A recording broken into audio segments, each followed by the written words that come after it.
俺、お前のことを、あれダメ、痛くないんだよ、まだお願いします。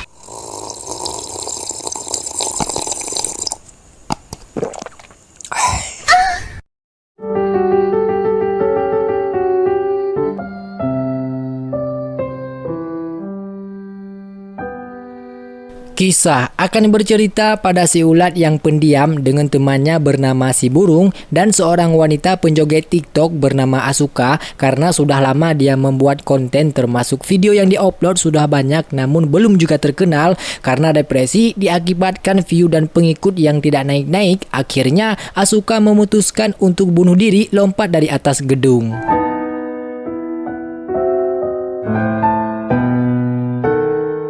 49 hari kemudian, kita diperlihatkan dua mahasiswa bernama Kengo dan Misato. Mereka berdua membicarakan mengenai pesan yang masuk dan beberapa temannya juga yang lain. Entah siapa yang mengirim SMS tersebut, namun setelah dibaca tertulis nama dari Asuka untuk meminta kepada mereka agar datang ke sekolah tepatnya pada saat nanti jam 12 malam.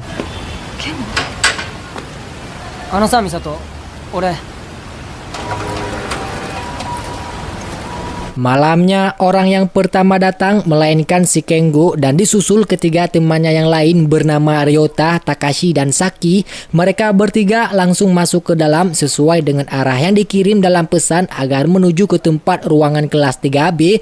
Tak sengaja bertemu dengan salah satu temannya yang lain bernama Masako yang ternyata sudah lebih dulu datang menunggu mereka yang dari tadi.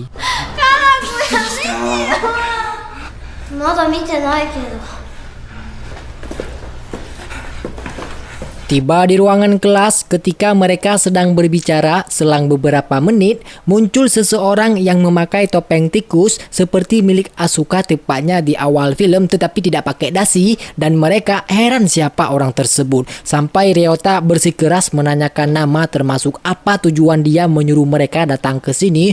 Tanpa mengatakan sepatah kata apapun, orang misterius ini hanya menunjukkan sebuah tulisan di buku dengan kata balas dendam dan menyuruh mereka untuk menunggu beberapa menit yang ternyata si Kengo sudah dibunuh oleh orang tersebut dan di sini mereka diserang dengan alasan yang tidak jelas yang pasti nanti akan terungkap fakta yang sebenarnya.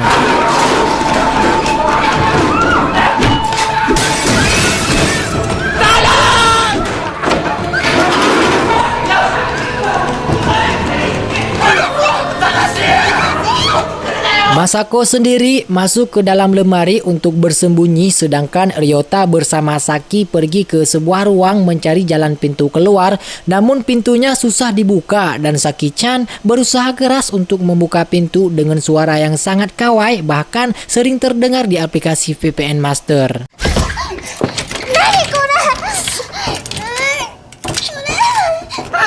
Di tempat Takashi, dia berhasil ditangkap dan meminta maaf kepada orang misterius ini yang dianggap sebagai hantu Asuka yang gentayangan. Takashi tunduk dengan seberat-beratnya meminta maaf atas kesalahan yang dilakukan. Namun orang ini tidak peduli dengan apa yang dikatakan dan langsung membunuhnya dengan tongkat bisbol yang dihantam di kepala sampai menjadi pecah. Asuka! Ore! Tanomu! Onegai dakara! Onegai! Dame! Mereka yang menyaksikan sangat takut dan panik sehingga Masako lari ke tempat lain untuk mencari jalan pintu keluar namun dia berhasil disetrum dengan sebuah alat oleh psikopat sehingga Masako menjadi pingsan.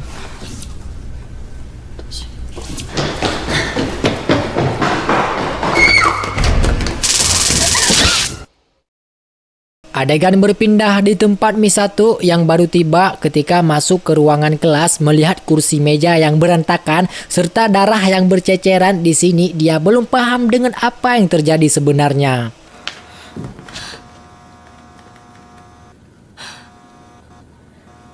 Setelah Masako ditangkap dalam keadaan yang diikat, di sini terungkap sebuah fakta sebelum Asuka tewas. Ternyata dia pernah mengajak teman-temannya untuk membuat perayaan kelulusan sekolah, namun mereka menolak hal tersebut karena dianggap jika itu sangat merepotkan. Asuka yang mendengar merasa sedih karena sebagai teman tidak kompak, hanya terkecuali si Misato sendiri sebagai teman dekat yang mendukung rencana Asuka buat. Bahkan topeng yang diberikan kepada mereka dengan tulus dan usaha keras yang Asuka buat dibuang ke tong sampah oleh mereka, tidak dihargai sedikit pun. Sehingga suatu hari Asuka menjadi sedih dan depresi karena sebagai teman tidak dianggap usaha yang dilakukan, dan pada akhirnya Asuka memutuskan untuk bunuh diri.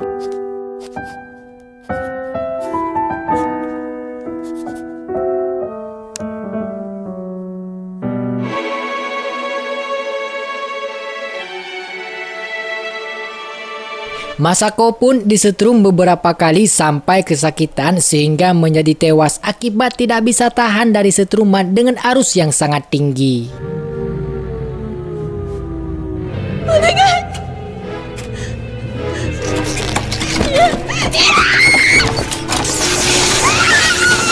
Adegan berpindah di dua tempat. Misato dihampiri oleh hantu Asuka, begitu juga kepada Ryota bersama Saki dihampiri oleh hantu Asuka yang lain. Namun Saki karena takut berlari meninggalkan Ryota sendirian, dan di sini pertarungan pun tak terhindar kepada mereka untuk menghadapi dua hantu yang saling berbeda tempat.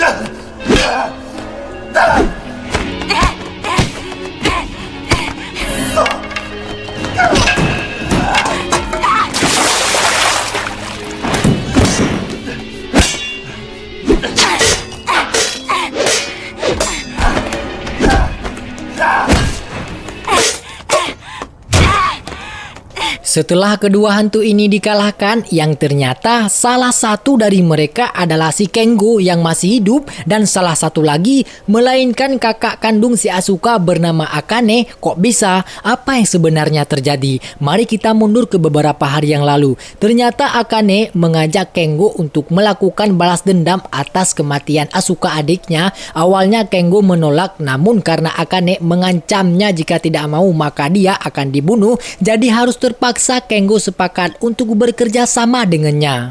どうして守ってくれなかったの？アスカの復讐をすることにしたの。私に協力するか殺されるか。ダメでした。いろいろ言ったんです。健吾君。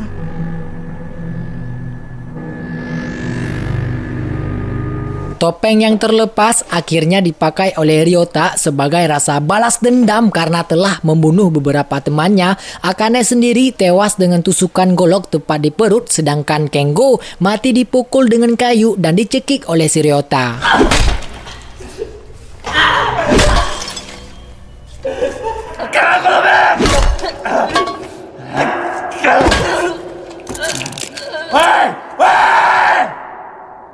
Tak lama kemudian datang Saki tanpa tahu jika itu si Ryota. Dia langsung memukulnya beberapa kali sampai si Ryota terjatuh. Lalu Ryota membuka topeng menjelaskan kepada Saki bahwa yang dipikirkannya tidaklah benar. Saki takut akhirnya melarikan diri sehingga bertemu dengan Misato yang memakai topeng milik Akane, dan di sini terjadi pertengkaran kepada mereka berdua.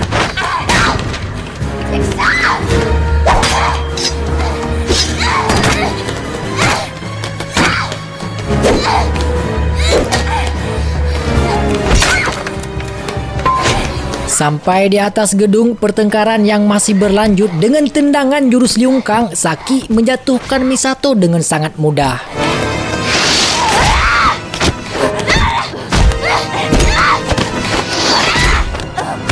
Karena dendam teman dekat yang belum terbalas, Misato melakukan serangan balik kepada Saki sehingga dia menjadi tewas dengan kepala yang dibacok pakai kapak.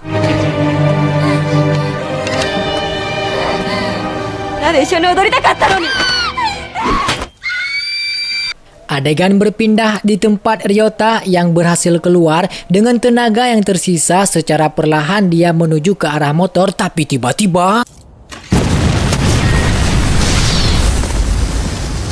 Setelah semua selesai, hanya tinggal Misato seorang diri yang selamat. Kemudian dia duduk tepat di depan sekolah sambil membayangkan kenangan masa lalu bersama Asuka teman dekatnya dan film pun tamat. Begitulah yang bisa saya sampaikan. Semoga kalian paham dan terhibur dengan alur film yang saya ceritakan. Selebihnya tidak ada lagi. Saya mengucapkan terima kasih buat kalian semua yang telah menonton. Saya doakan semoga diberi rezeki yang melimpah serta sehat selalu buat keluarga kita.